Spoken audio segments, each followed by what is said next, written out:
And of course, it's a very tough act to follow with Really and your excellent presentation. So, yeah, really thrilled to be a part of this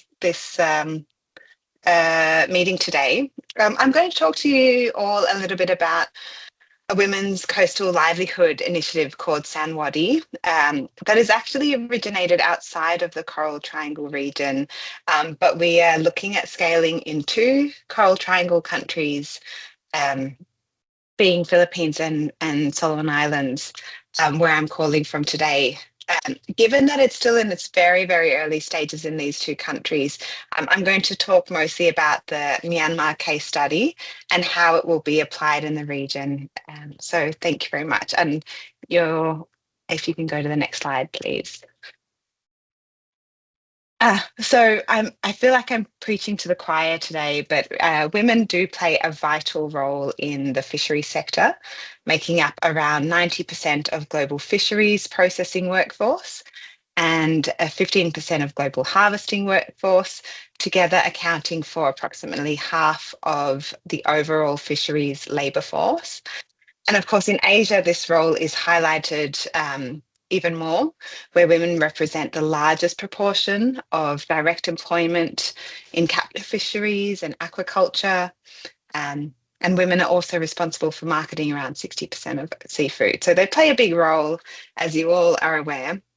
But despite their significant contributions to the fisheries sector, and throughout the value chain, they're often underrepresented in the benefits that MPAs and co-management initiatives provide.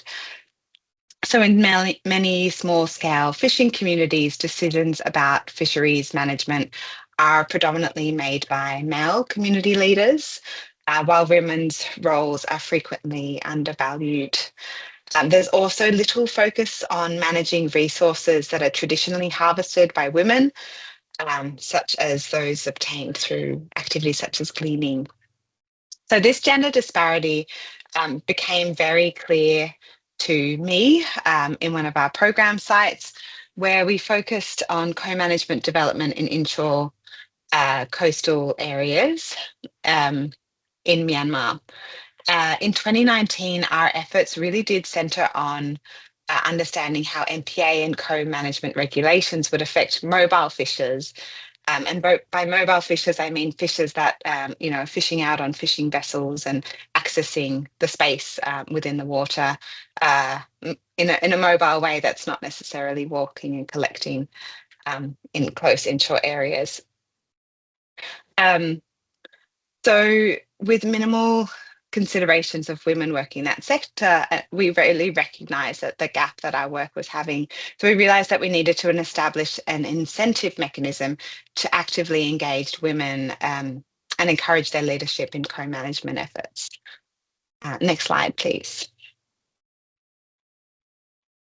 So recognising that we had much to learn, we partnered with a feminist social enterprise called She Investments to help us develop a plan.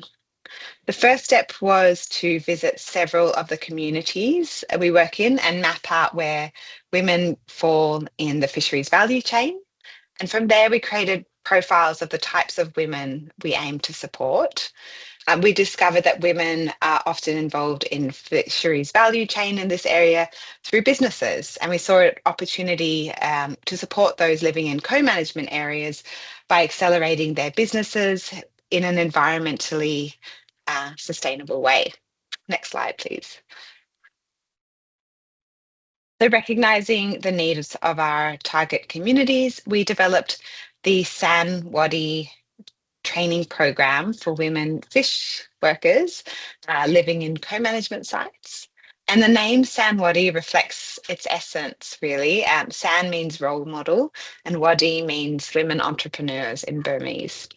So this program takes a gender-focused and culturally tailored approach, offering business support and services specifically for women in fisheries. The San Waddy model directly addresses the barriers that women face, such as being largely confined to the informal and micro sectors and the lack of accessible business training. and time constraints that make it difficult to attend formal programs. But by empowering women through entrepreneurship, the program fosters economic independence and actually has a ripple effect that leads to positive social, environmental, and economic impacts for families and communities. And I'd be happy to share our theory of change with anyone on the call who's interested. Next slide, please. So to deliver the training, we began with what's called a training of trainer program for our own staff and for partners. And this really equipped them with the skills to guide the first cohort of women through the program. We also made sure to involve men in the initial planning and goal setting stages. So fathers, husbands, male community members, to really foster buy-in and support from families of the women contributing, the women's commitment to the training. This kind of more inclusive approach really helped to ensure broader community support and community engagement, which we felt like would lead to longer term success of these ladies participating. Next slide, please.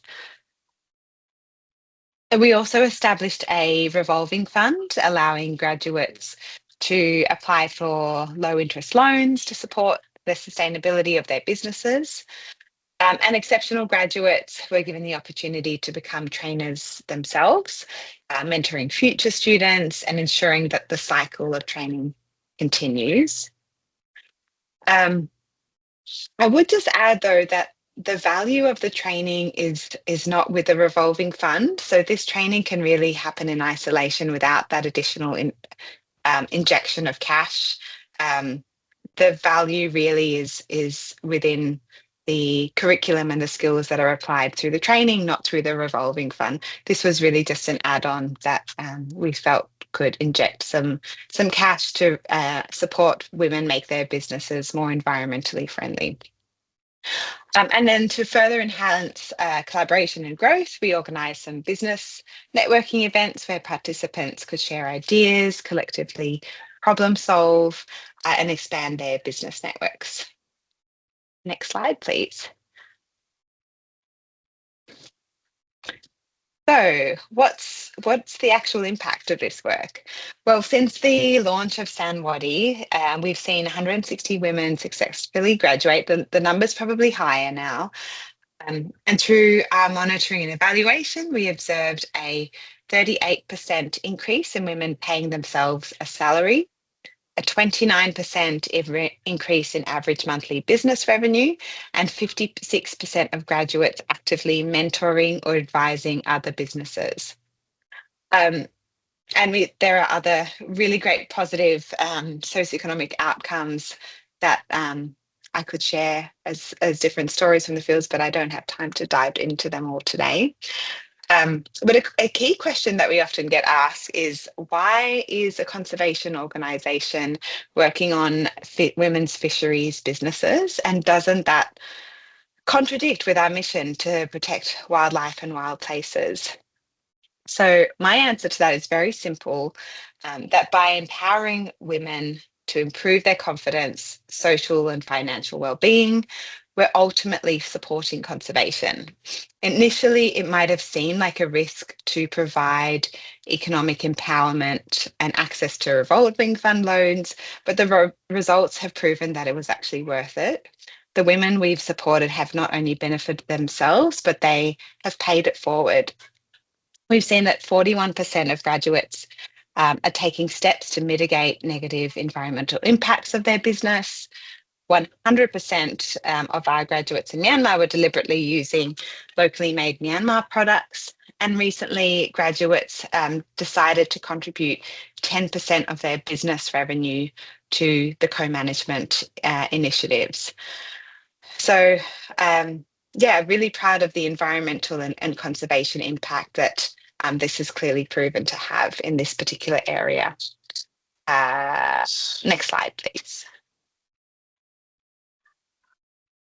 Okay, so we at WCS and me personally, I'm really deeply inspired by the San Waddy women in Myanmar, and are committed to supporting their efforts as well as sharing their achievements and the valuable lessons we've learned along the way.